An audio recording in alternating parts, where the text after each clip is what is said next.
Have you ever stopped to wonder who's really handling your loan application or your personal data when you deal with a finance company?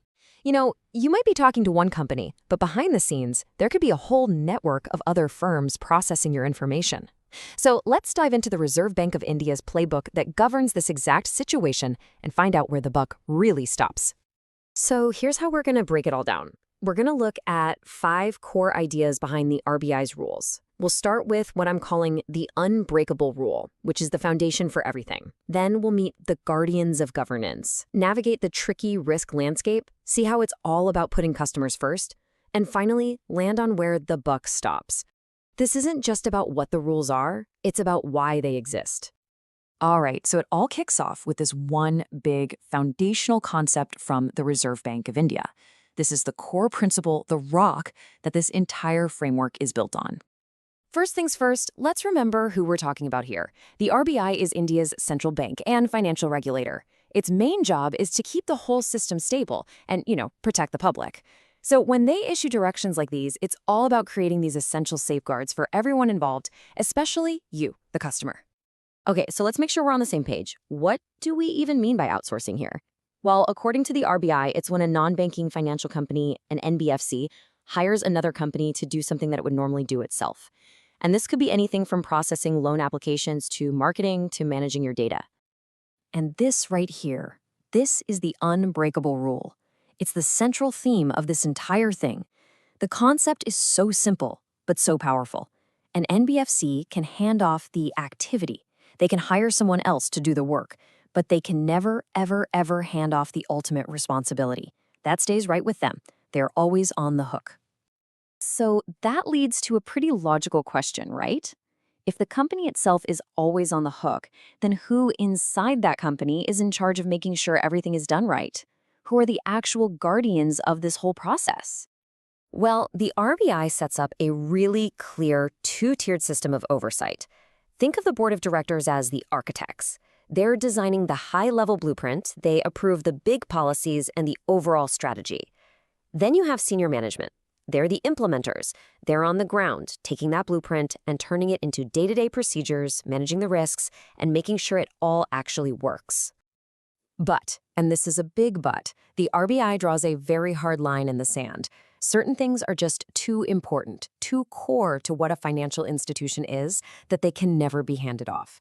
We're talking about things like internal audits, key compliance functions, and maybe most importantly, the final decision-making power for loan sanctions. That has to stay in-house, period. Okay, so let's keep building on this. Why all this structure? Why does this governance matter so much? Well, it's because when an NBFC outsources an activity, it's not just getting help, it's also importing a whole new world of potential risks. I mean, it's a fair question, isn't it? You hire an expert to do a job, you'd think things would get better, right? Well, as it turns out, a lot can go wrong, and the consequences can be really serious for both the company and for its customers. And these dangers, they really show you what's at stake. You've got reputation risk, where a partner gives bad service and it makes the NBFC look bad. There's compliance risk, where maybe your privacy gets violated because a third party isn't following the rules. And then you have operational risk. Think about tech failures or even fraud. The crucial point here is that these aren't just abstract business problems. Every single one of them can directly impact your money, your data, and your trust in the system. And that right there, that brings us to the real heart of the matter. All of these rules about governance and risk and oversight, they're all designed to achieve one single ultimate goal: protecting the customer. This is another one of those simple but incredibly powerful truths from the RBI. The relationship you have is with the NBFC, not with their vendor. So your rights as a customer, your right to fair treatment, to privacy, to get help when things go wrong, those rights cannot be watered down or passed off to someone else.